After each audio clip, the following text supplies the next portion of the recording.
All right, good morning, everybody. Good evening, good afternoon by the time you watch this video. 3 trades today, 2 winners, 1 loser. We're going to find out what happened. Let's go to this trade.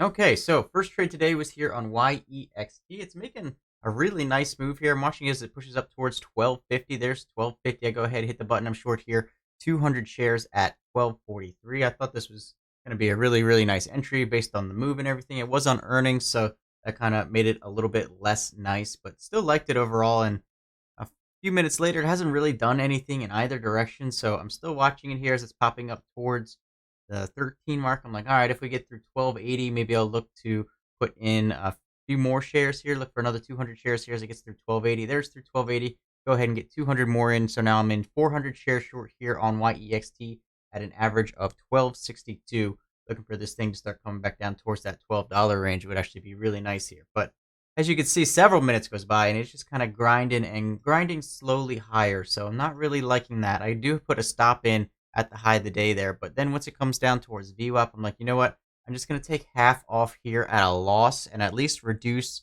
the loss on half of it if it is going to come back up and stop me out because I see so many times there's no rule, at least in my trading, that says I have to either wait for that max final stop loss or for it to come back into profit. If it gives me a chance to reduce down my profit and, get a chance to not lose as much as I thought I was going to lose, I'm probably going to have to take that, especially when it's quite clear that it's not doing what I want. So that's what I do here with the first 200 shares. Then I decide I'm going to start uh, just trailing it down a little bit with the other 200 shares because at this point, if it comes back up, it's probably going to make new highs and get me stopped out. So I was like, I'm not even going to let it really start to come up anymore. I'm just going to at least have reduced the risk on this one. If it comes down through the 1260s here nicely, that was kind of the break point that I was waiting for. But, we'll see what it does. So it's pushing down towards 1260. Can it get through 1260 here? It's still holding up here at 1260. Can it get down and through? Still waiting there. Got down for like half a second. It flashed 59, but this 1260 spot just not looking like it wants to break here on YEXT. So just kind of trailing it down once again there with my stop with these remaining 200 shares and just sitting and waiting, see what it wants to do. Who knows? Maybe all of a sudden it'll fall off a cliff if it breaks 1260 nicely here.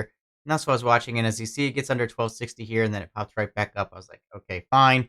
It's obviously not wanting to make the move. So I put those 200 shares out at 1260, trying to get the fill down there if I could. I still have my stop up in the 1275 area in case it pops back up off of this 1260. And that's exactly what it's going to do. It's going to pop up off of the 1260, come up and stop me up there at 1274 is where I got my fill. And I'm all out there for a $58 loser. But could have been much worse had I held on for the final stop loss there. A little bit later on in the morning, it's FSLY popping up here, and I'm watching it as it comes up here towards 1750, looking for a move through 1750. There's through 1750. Is it going to pop? Is it going to pop? No, it's stalling. No, it's stalling. Is it going to pop? No, it's stalling. So I go ahead and get short here with 200 shares at 1751 here on FSLY once it made that kind of fake break up through the $half number. And only in 200 shares here, I'm probably could have gone 300 at least on this one if I really wanted to, but after the loser to start the day and it had been quite slow for things that I like, I decided to keep it a little bit more conservative with the 200 share entry. And I'm looking at this thing, I'm like, okay, where do I want it? Well, I'll probably put half out down at 1731, which is about a 20-cent move.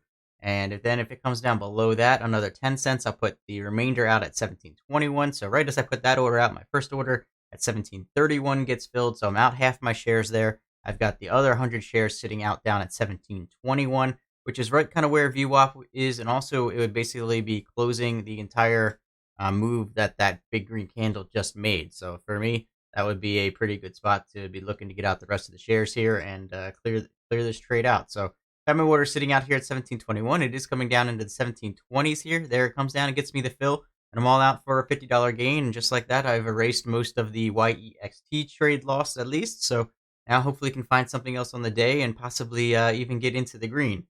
And that trade was here on FARM. And I'm watching it as it comes up through 350. It's stalling here just like FSLY did. So I go ahead and get started here with 500 shares short at 355. But right here, I noticed that it says HTB on my trading montage. I'm like, what? And I look over and it's got about 1,000 shares left in IB. So I guess I just got lucky that I had even those 500 able to get filled. But once I saw that, I was like, okay, crap, I just got to get out of this thing if I can because I don't have the ability to trade it according to my plan. So once it comes back down through the 350s, I just go ahead and take it all off right there for a quick $30 win. Did not want to get stuck in anything. So unfortunately, couldn't hold this one for the bigger move down, which it ended up making. But you know, it is what it is. And at least now I'm green on the day. So that's going to do it for me. Only a $23 day, but hey, at least got rid of the red and just slowly keeps trying to stack it on. So kind of a crap trading day out there, at least in my opinion, for how things went today. Hopefully you guys did better, and I'll see you tomorrow on Thursday.